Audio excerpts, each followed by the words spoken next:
Looking at the U.S. economy, home builder confidence fell more than expected and for the third straight month.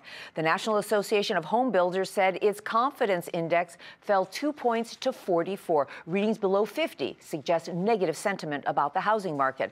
Builders say they're concerned about meeting increased demand for new homes because of bottlenecks in the system, not enough workers and building supplies. With us now to talk about the outlook, Brian Wesbury. He's chief economist of First Trust Advisors. So, Brian, is this a case of an abundance of issues? Is that what builders are telling us? Yeah, excuse me, Susie, but when after a surgery, it takes some time before everything starts to work right again. And I think that's kind of what housing is going through right now. We had massive layoffs. We literally shut down the entire industry. I mean, almost. And so getting it started up again, I think builders are surprised by the strength of sales. And what's happening now is that there are bottlenecks appearing, and there's a shortage of homes on the market. And this is creating kind of good difficulties, if you will, for builders and for the housing market. It's a shortage of homes on the market in many areas of the economy. So, Brian, builders are a little less confident than they were a month before, but maybe for technical reasons. Should homeowners be, or people who are out in the market today, be less confident about buying a house? Or do you see a pretty good year ahead? Oh, I see a great year ahead. Builders will catch up eventually.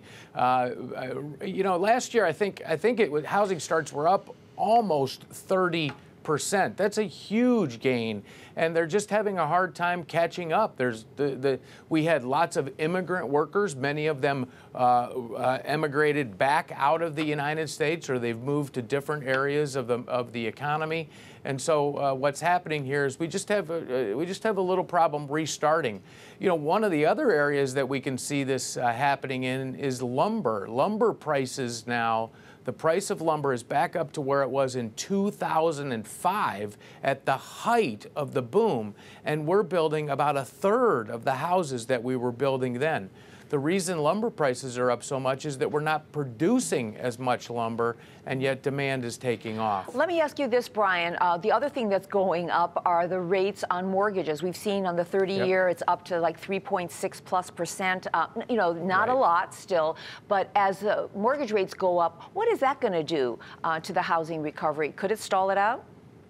Yeah, it could, Susie, if rates go up significantly more. But we had a boom in housing back in the early 2000s, back in the late 1990s, with mortgage rates of 6 or 7 or 8%. And as long as the economy is doing well, as long as wages are rising, and I know they're not surging today, as long as we're adding jobs, I don't believe interest rates anywhere near current levels are going to put a dent in the housing market. Okay, a nice upbeat way to end our conversation. Thanks a lot. Yeah. Brian Wesbury, Thanks, chief Susie. economist Thanks, at Tyler. First Trust Advisors.